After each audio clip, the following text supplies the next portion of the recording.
En lep dober dan vsem skupaj. Lep pozdrav v novem letu. In srečno in zdravo naj bo. Tako, naj vam bo srečno, zdravo, srečno. Kaj to pomeni? Da bi v letu, ki je pred nami, doživeli mnogo srečanj, ki vas bodo osrčila, vam dala moči za to, kar je v življenju bolj naporno, ker če se dovolj osrčimo v medsebojnem živem srečanju, potem imamo večjo notranjo kondicijo, nekdo bi rekel psihično stabilnost, zato ker nam moči jemlje. Zato vam želim, da bi iskali čim več priložnosti za živa srečanja, takšna srečanja, ki vas notranje okrepijo. Pa smo rekli, kaj še zdravo, ne? Tudi mora biti zdravo, vsekakor, da bi bilo zdravo, srečno, zadovoljno. In novo leto prinaša tudi novoletne zaobljube. Tudi pri tebi kakšno? Ja, ta zaobljuba je v bistvu že kar prednovoletna, ne? Po tisti vremenski ujmi, ki je bila. In ko sem videl, kaj vse mi jemlje moči, ko sem pozoren na to, kar ni, kar je obremenilo dejansko moje živčevje, ne? Kar bi me še vedno lahko bremenilo, če bi mislil, kaj še ni sanirano, ne? Sem kmalu ugotovil, mislim, da že kar tam proti koncu avgusta, v začetku septembra, da moram biti zelo, zelo pozoren na to, kar je lepo, kar je dobro, kar mi daje moči, kar me okrepi.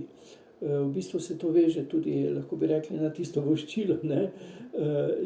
Biti moram pozoren na čim več tega, kar je prijetno, kar je lepo, kar kljub vsemu je, kar je pozitivno, kar je dobro.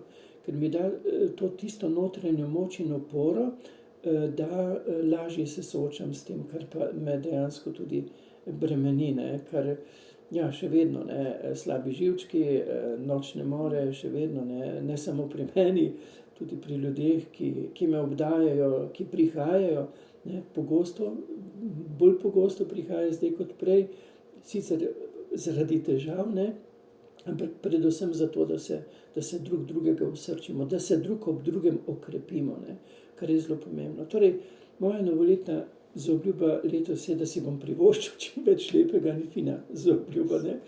Čim več tega lepega, ker to preprosto potrebujem. Seveda svetujem tudi tistim, ki imate bremena življenja, ki vas mogoče že ta bremena upogibajo, ali pa je mogoče, no, to je tlanje posledica, ena od posledic, ali vas tudi so že nalomila, ne, vašo notranjo moč, vašo notranjo strukturo, da si privoščite, da se imate radi, da se priznate, da smo samo ljudje, tudi krhki, tudi nemočni, da si privoščite, zavestno privoščite to, kar vas bo okrepilo. Pravico imamo, celo dolžnost imamo, da si privoščimo to, kar nam da moč, ne. Sami vemo, imamo tu zdaj kavico, ampak imamo dolžnost, da se hranimo, ne samo pravico, ampak ne hranimo samo zunanje moči, ampak tudi svojo notranjo, duhovno strukturo in tudi psihično strukturo. Eno in drugo je potrebno okrepiti. Ob tem pa, ko si pozoren, kar te obdaja pozitivnega v naravi, je pa zelo pomembno, da ko se dobimo na kavici, dejansko, da si ne jemljemo moči, da ne govorimo samo grozne stvari, ne, kar se je danes zgodilo, ne moremo reševati celega sveta, ne. Dovolj je, da rešiš tisto, kar lahko rešiš. To pa svojo neposredno okolico, predvsem pa svojo družino. Da se družimo z ljudmi, ki so pozitivni, ki imajo pozitivno naravnanost. To ne pomeni, da niso realisti, da ne vidijo tega, kar je recimo tudi ne dobro, ne fino, ampak vendarle, da znajo potem iz tega dati vizijo pozitivnega, usmeriti k pozitivnemu, ker drugače nas samo obremenijo, ne pa spodbudijo. Ja, smo drug ob drugem v realizmu, potem pa tudi, ko prihajajo k meni na pogovor, jaz vedno rečem, bodi ti zdaj pozorni, prvo pojamramo, ne, zdaj pa kaj nam bo pa dalo moči, to je vedno, kaj nam bo pa dalo moči, oziroma kaj je tisto, kar budi bolj žlahtno sobivanje. In ko vstopamo v novo leto, je pomemben tudi optimizem. Kaj tebi daje? tisti optimistični pogled, ki ga zdaj tule deliš z nami. Ja, zdaj ne vem, kako se vidi skozi to kamero v naravo, vidijo se jaslice, ampak vidite, vse v naravi je v podpisu harmonije. To pomeni, da ima moč pozitivnega, da je luč je močnejša od teme. Dobro je močnejše od zla. Zla je sicer lahko nekaj časa kakor zmagovito, ampak potem pa je nekaj v naravi, kot pravi Andrej Detelj, ki dejansko zlu odvzame moč. Sem si tu nastavil prav sobotno prilogo dela.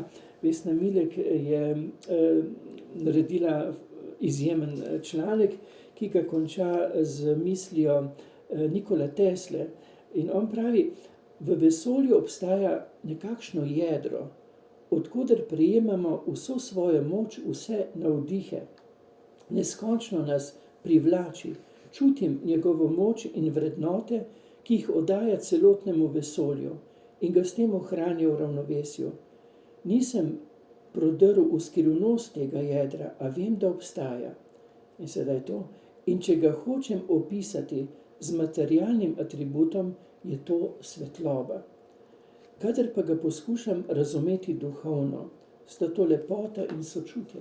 To pomeni, kakorkoli je na svetu mnogo zla, ampak na koncu bo zmagalo to, kar je v kontekstu žlahtne človečnosti, ker je nekaj v vesolju, lahko reče nekdo Bog, nekdo kakorkoli že hoče, dejstvo pa je, da je nekaj v tem vesolju, ki prepreči dokončno zmagovitost zla, preprosto ga ustavi.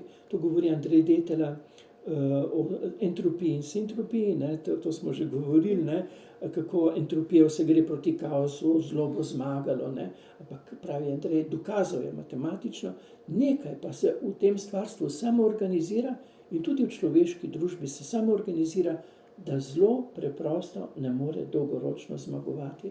To je pomembno. Ali pa Albert Einstein v pismu svojih hčerki zapiše, to energijo bi lahko imenovali ljubezen.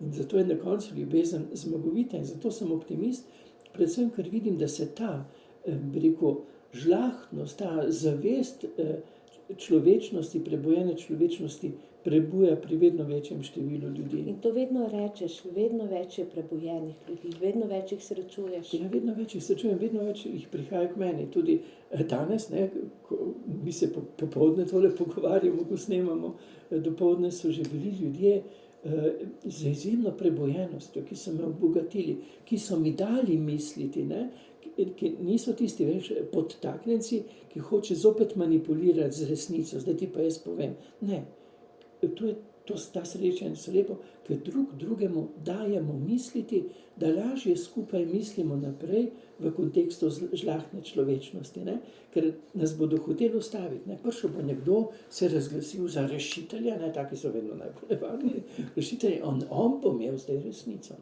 Tu je past. Mi smo drug drugemu dopolnjujoča priložnost, da gremo skupaj v smeri proti temu, kar je najbolj vredno in resnično, vredno za človečnost.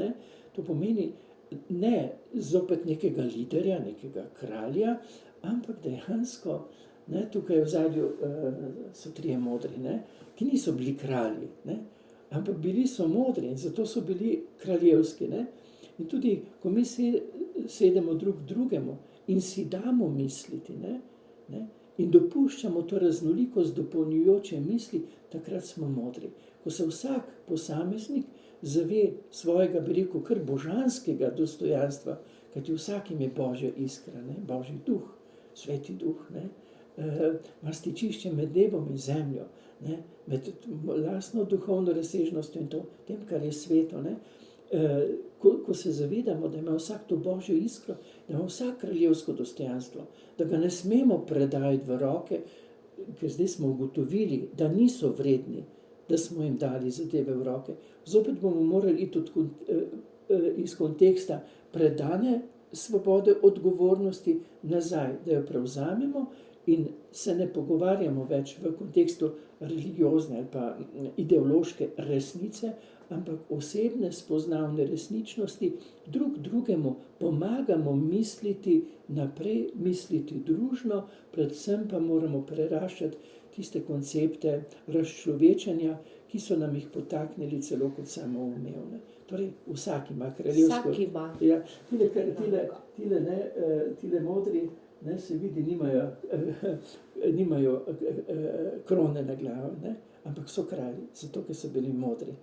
In mi bomo kraljevski, ko bomo postali modri in te modrosti dopolnjujoči, sodelujoči, zopet se bomo povrnili tisti žlahtni sposobnosti Slovencev, pa ne samo Slovencev, človeštva, slišati drug drugega in prepoznavati raznolikost kot dodano vrednost, kot dodano bogastvo, kot je rekel Anton Trstenjak, ne samo, ker je to on rekel, ampak zato, ker to vedno bolj tudi sami spoznavamo, da je to božansko, da je to vredno in da je to kraljevsko. Vsak izmed vas je kraljevski, je kralj in naj se zaveda tega dostojanstva in polne vrednosti. In tudi pravi ta Andrej Detelj, ne, ko se bo 13% ljudi, ne vem, kako so to zaračunali strokovnjaki, ozavestilo svojega poslanstva in ko bo začel kreirati bolj žlahtno človečnost, ne, se bo ta sama po sebi prebudila.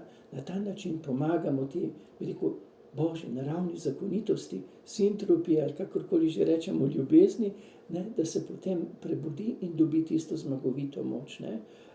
Mi moramo misliti, mi moramo kreirati, mi moramo ustvarjati to, kar je bolj žlahtno in potem mi so masilno močni. Jaz večkrat razmišljam, zakaj so nam umaknili eter. Ker eter je tista neka energija, ki nas povezuje. Mene, tebe, čeprav smo na videz niste na konjskem vrhu, pa tudi ne gledate istočasno, kot mi to snemamo, ampak vse ustvarja mrežo. Vse se omreži in potem dobi tisto prebujajočo moč, ki je potrebna ne samo za pomlad, ki bo prišla v naravi, ampak tudi za pomlad človeštva. In mi bomo prebujali misel tudi to leto z posnetki, pa tudi srečanjem živo. In se tega zelo veselim. Bodite srečni in bodite prebujajoči se. In lep pozdrav za danes. Srečno.